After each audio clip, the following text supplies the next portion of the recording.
Welcome everybody, all the students. आज हम जैसा हमने गूगल मीट में डिस्कशन किया था, आज हम दो न्यूमेरिकल सॉल्व करने की कोशिश करेंगे इस वीडियो लेक्चर के माध्यम से। और दोनों ही जो न्यूमेरिकल है, ये जो हमने पढ़ा था उससे जस्ट कुछ कॉम्प्लिकेशंस इन दोनों न्यूमेरिकल में है, तो इसलिए आप इसको ध्यान से देखने की कोशिश करेंगे और ये भी समझने की कोशिश करेंगे कि यदि इस टाइप के आंसर्स आते हैं तो क्या ये आंसर जस्टिफाइड है, इसको भी हम देखने की कोशिश करेंगे। तो प्रश्न लेते हैं। हमेशा की तरह हमें ये बिल्कुल सिंपल क्वेश्चन है। एक चपटी आयताकार कुंजी डिज़ाइन कीजिए। Design a rectangular key shaft 1 lakh newton metre torque पैदा करता है। Shaft produce 1 lakh newton metre torque. ध्यान रहे, this is a 1 newton metre. Okay, shaft का व्यास, the diameter of shaft is 80 mm and tau is equal to 50 newton per mm square and F C और sigma C is equal to 80 newton per mm square. मतलब tau की value दी हुई है आपको 50 newton per mm square और sigma सी दिया हुआ है आपको 80 न्यूटन पर mm स्क्वायर। तो ध्यान देने की बात यह है कि ये न्यूटन मीटर में ऑलरेडी देखिए एक बिग क्वांटिटी दी हुई है and we have to convert it this torque as in newton meter to newton mm, तो ये और बढ़ेगा। 1 लाख न्यूटन मीटर को सबसे पहले हमें mm में, क्योंकि अल्टीमेटली हमने देखा है कि जो की के सारे डायमेंशन है including design data book also, design data book खोल के देखते हैं। यदि आप ये टेबल नंबर 5.1 को रिफ़र करें तो यहाँ पर जो भी दिया हुआ डायमेंशन, ये ऑल डायमेंशन आ रही इन mm, तो हमको अल्टीमेटली mm में ही की के डायमेंशंस निकालने हैं।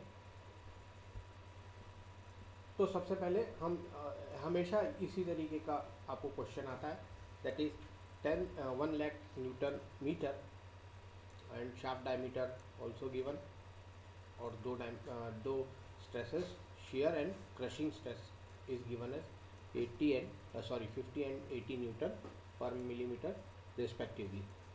तो सबसे पहले हम टी को देखते हैं। 1 लाख न्यूटन मीटर, इसको हम और कन्वर्ट करेंगे mm में, तो हम 10⁻³ से मल्टीप्लाई करेंगे and hence it's come 1 × 10⁸ Newton mm।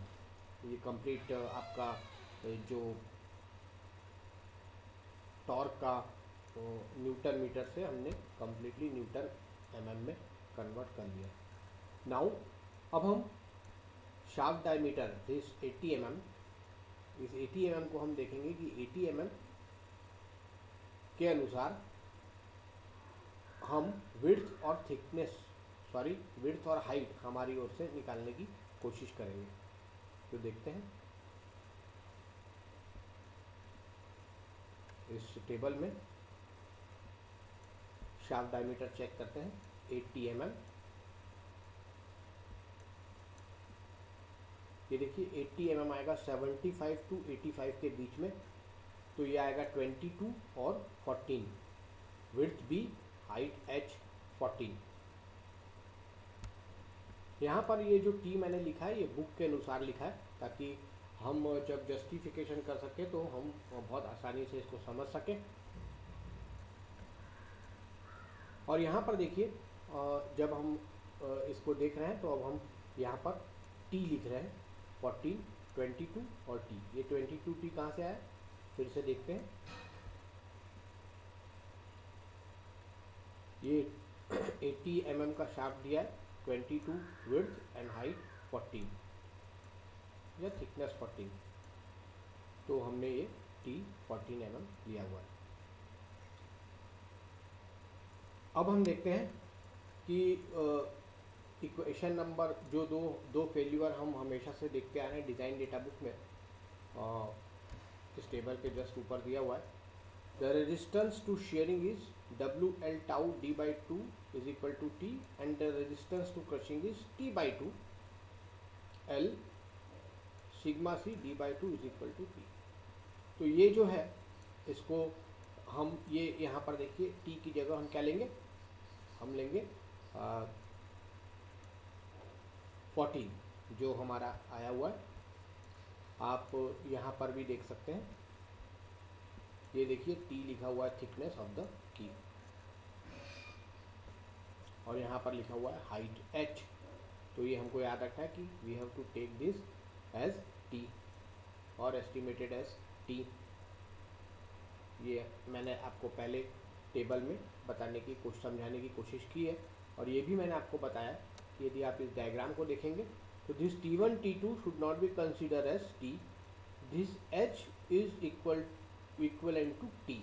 ये आप ध्यान रखेंगे, नहीं तो कन्फ्यूजन बहुत हो जाता है जब हम न्यूमेरिकल सॉल्व करते हैं।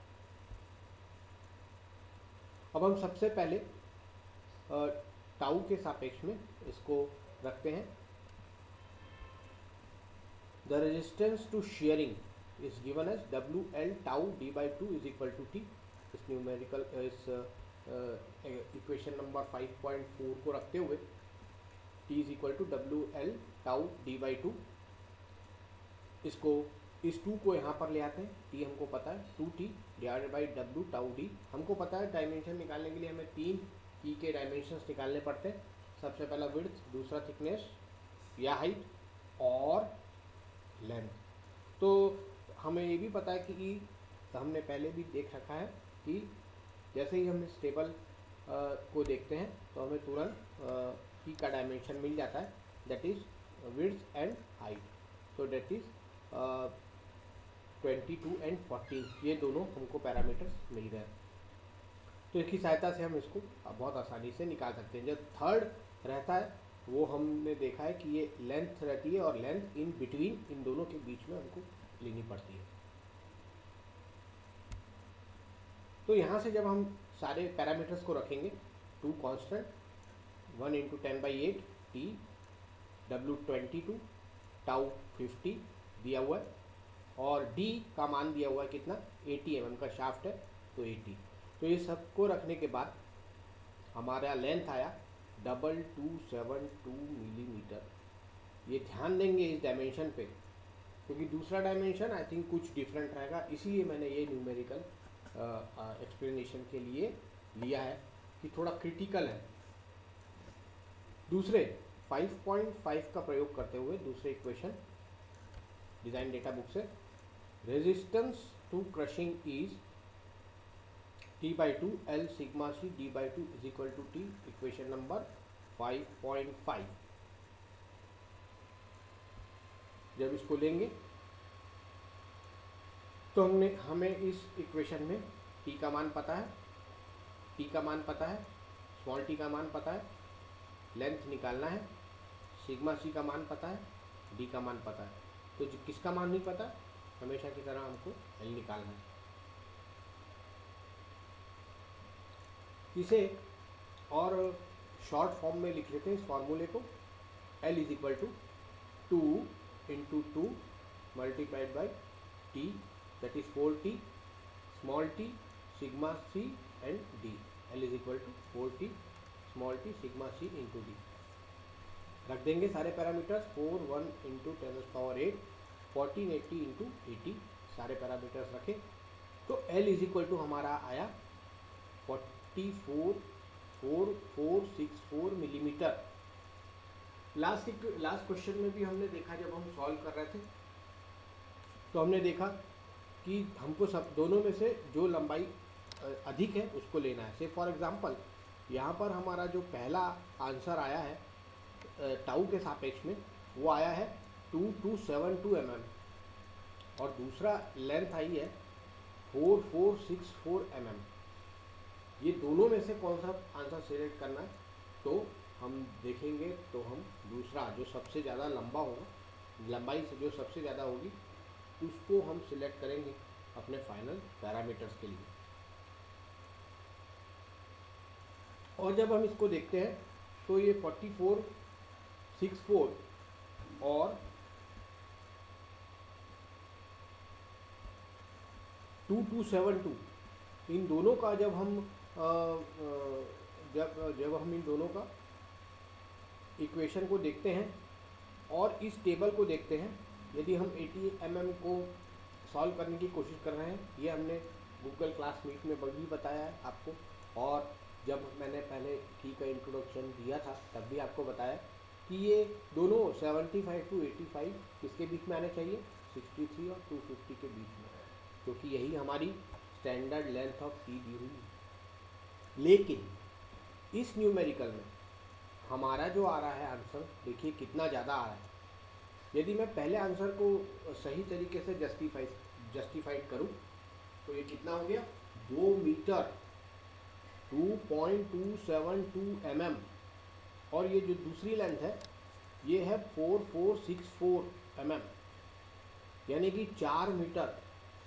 कितनी लंबी लेंथ है, यानी कि एक रूम की जनरली हाइट के बराबर या एक रूम की विड्थ की बराबर इतनी लंबी की, 4 मीटर की, और 4 मीटर भी नहीं, 4.464 मीटर की 4.5 मीटर तकरीबन की। और दूसरा आंसर यदि मैं देखूं तो ये देखिए 2 मीटर 2.272 मीटर, मतलब कितनी लंबी की है। तो क्या ये आंसर जस्टिफाइड है, इसको एनालाइज करने की कोशिश करते हैं। यदि इस तरीके का, और इसलिए मैंने ये न्यूमेरिकल भी लिया है कि इसको हम थोड़ा सा देखेंगे तो हम सही ढंग से एनालिसिस कर सकते हैं कि क्या ये आंसर सही है कि एक की लेंथ 2 मीटर और 2.5 मीटर और दूसरे की लेंथ 4.5 मीटर। तो क्या ये आंसर जस्टिफाइड है, क्या ये ऐसा हो सकता है। यदि हम इसको समझने की कोशिश करें कि क्या ये आंसर सही है, क्योंकि ये आंसर जैसे मैंने आपको बताया हमारे क्रॉस चेक में भी नहीं है। यानी कि यदि मैं 80 mm की 80 mm के शाफ्ट को यदि इन 75 और 85 के बीच में खोजने की कोशिश करूं तो ये 63 to 50 इनके बीच में कहीं पर भी विथस्टैंड नहीं है। तो ऐसा क्यों कि 4 मीटर 2.5 मीटर और 4.5 मीटर हमारा आंसर आ रहा है नियर अबाउट। तो क्या ये आंसर सही है, ये हम एनालिसिस करना चाहते हैं। तो जब हम वापस इस न्यूमेरिकल को देखते हैं तो आप इसके न्यूटन मीटर को चेक करिए। 1 लाख न्यूटन मीटर, वो भी न्यूटन मीटर में 1 लाख न्यूटन मीटर का शाफ्ट टॉर्क पैदा कर रहा है। दैट मीन्स जो की है वो इतनी लंबी हो सकती है। क्यों?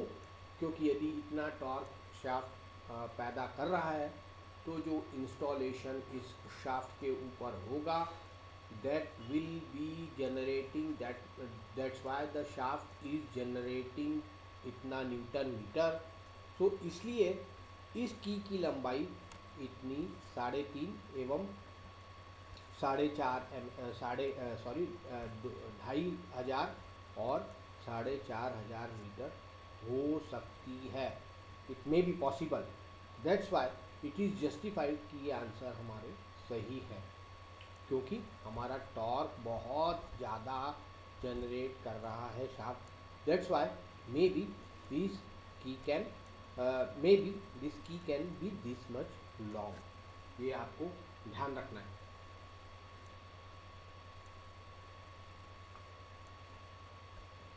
आई एम होपफुली मैं आपको कन्विंस कर पाया हूँ। लास्ट में हमेशा की तरह डिज़ाइन में आपको एक रेक्टेंगुलर की है तो आपने एक रेक्टेंगुलर की बना देना है। इसका आपने विड्थ लिख देना है, थिकनेस लिख देना है या हाइट लिख देना है, एंड दिस 4464, ये जो आपकी लेंथ आपने सिलेक्ट की है फाइनल, ये आपको डायग्राम बनाना ही है, ध्यान रहे ये आपको प्रेजेंट करना ही है, इसका आप विशेष ध्यान रखें। और दूसरा क्वेश्चन लेते हैं हम। Determine the length and thickness of शंख की। तो हमको एक शंख की लंबाई एवं थिकनेस, मोटाई for a shaft of 0.09 meter, 0.09 meter diameter का शाफ्ट है। 0.09 मीटर मतलब 90 mm के शाफ्ट की डिज़ाइन करिए जिसकी आपको लेंथ और थिकनेस निकालनी हो। Assuming that the shearing resistance of the material of the key is the same as that of the shaft, यानी कि इन दोनों का जो shearing resistance है वो सेम है।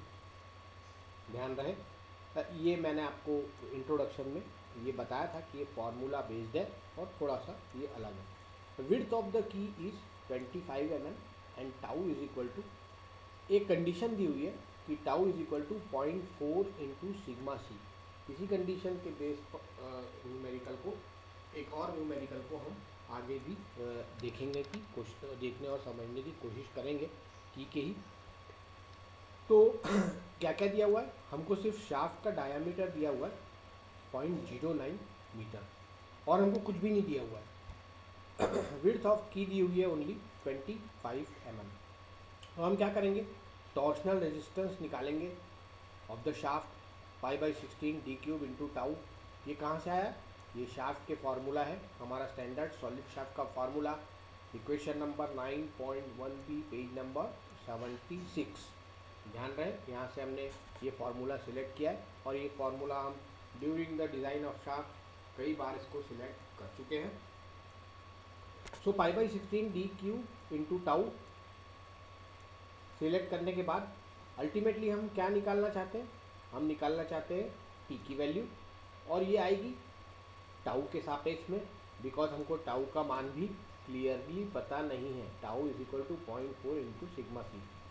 तो इस न्यूमेरिकल में थोड़ा यूनिकनेस ये है कि ना तो आपको टी दिया हुआ है, आपको सिर्फ डब्ल्यू दिया हुआ है, आपको थिकनेस और लेंथ दोनों निकालना है और ये भी कंडीशन दिया हुआ है कि assuming that the shearing resistance of the material of the key is the same as that of shaft। तो इसका एक अलग फार्मूला है जो मैंने आपको पहले बता के रखा है। एनीवे, तो अभी हमने टी निकाल लिया है, किसके सापेक्ष में, टाउ के सापेक्ष में।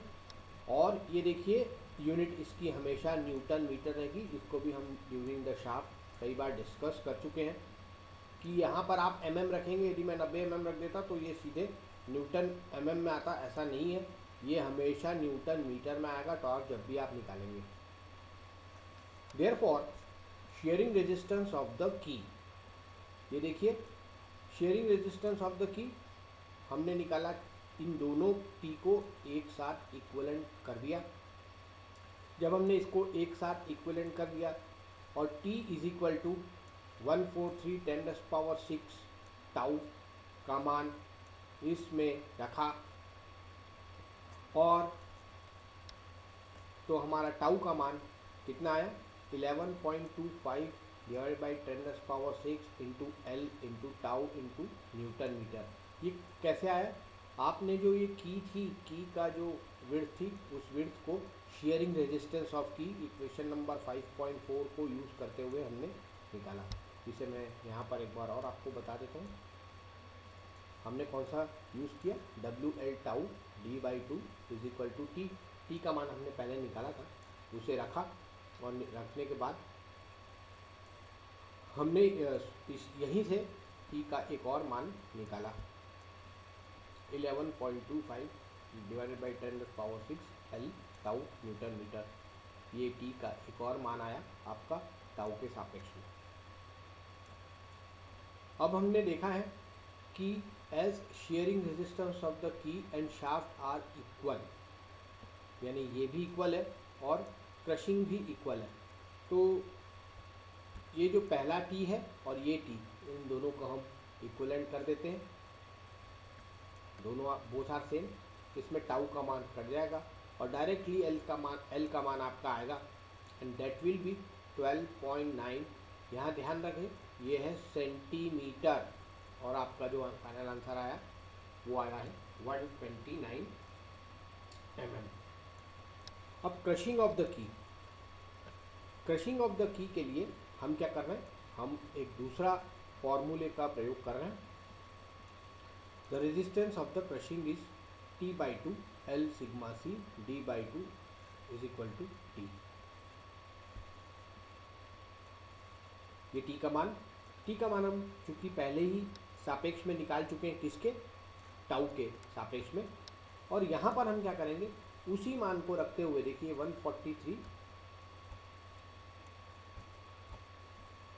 टी का मान 143 divided by 10⁻⁶ tau newton metre, इसको अब हम क्रशिंग के सापेक्ष में रख रहे हैं, और क्रशिंग के सापेक्ष में इस सिग्मा सी, पहले इसको देखते हैं, crushing resistance of the key, ये हम डिज़ाइन डेटा बुक से डायरेक्टली लिए हैं, and that is equal to T/2 L sigma c D/2 is equal to T। ये है इक्वेशन नंबर 5.5, यही हमने यहाँ पर लिखा है। और L का मान हमने निकाल लिया है 12.9, अब हमें सिर्फ T निकालना है 12.9। दूसरा T का मान हमको निकालना है, सिग्मा सी का मान हमें दिया हुआ है कितना, tau is equal to 0.4 sigma सी,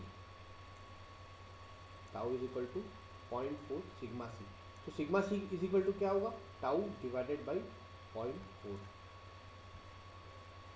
यहाँ रख देते हैं, टाउ डिवाइडेड बाई 0.4। डी का मान हमको पता है 9 डिवाइडेड बाई 2, 9 ये सेंटीमीटर में है, ध्यान रहे क्योंकि 12.9 हमने सेंटीमीटर में लिया है, तो ये भी सेंटीमीटर में, एंड डिवाइडेड बाई 10⁻⁶। तो ये, और अल्टीमेटली आपने जब इसको सॉल्व किया तो ये आ गया 17.5 10⁻⁶ tau into T newton metre. ठीक है, न्यूटन मीटर में ले आए हम।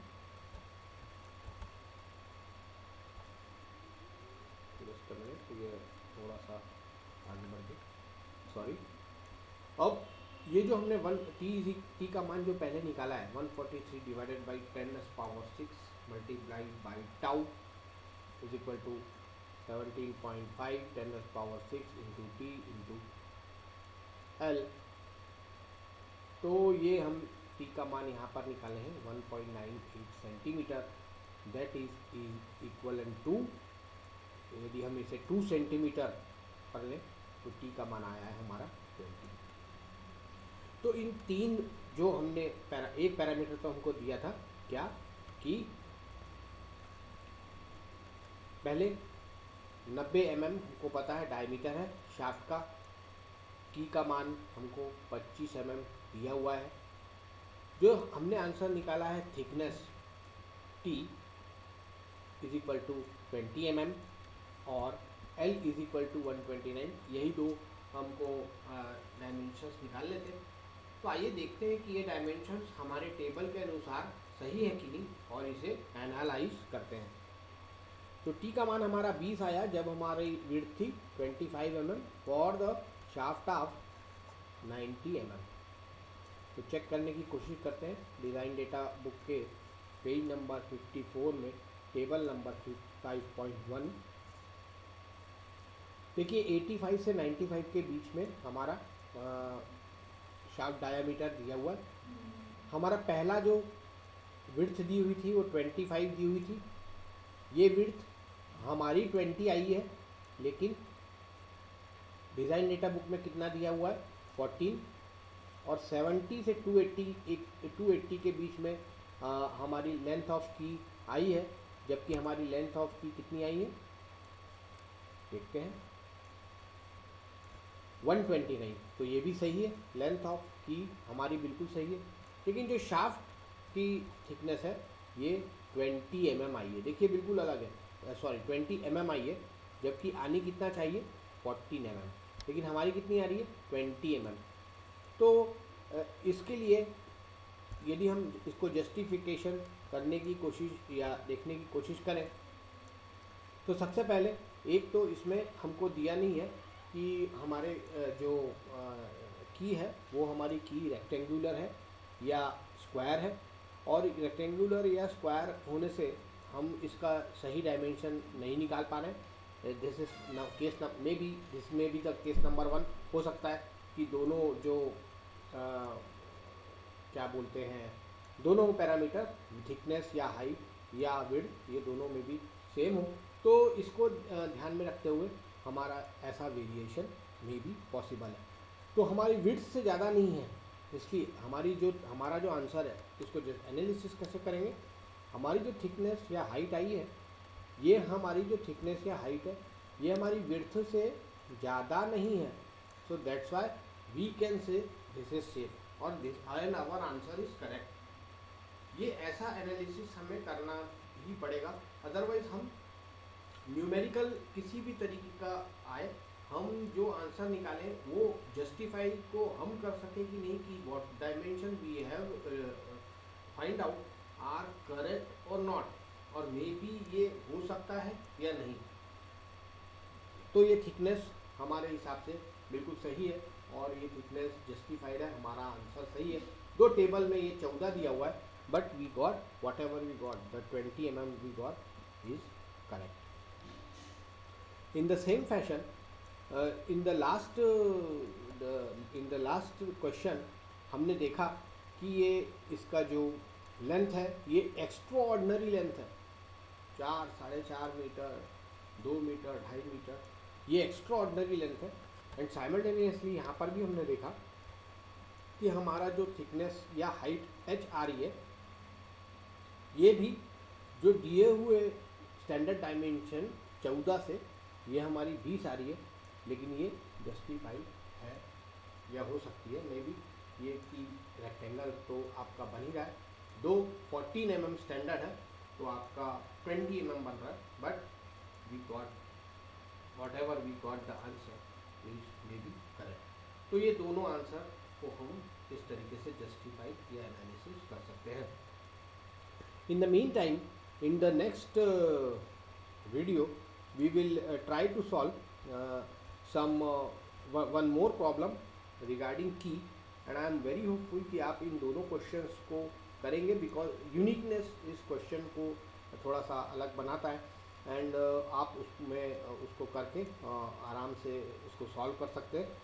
I hope during this video lecture I have clear all the things, जो complications था उसको हमने आराम से solve किया है। एंड इन नेक्स्ट क्वेश्चन, वो जब हम नेक्स्ट क्वेश्चन करेंगे तो definitely we will go for it.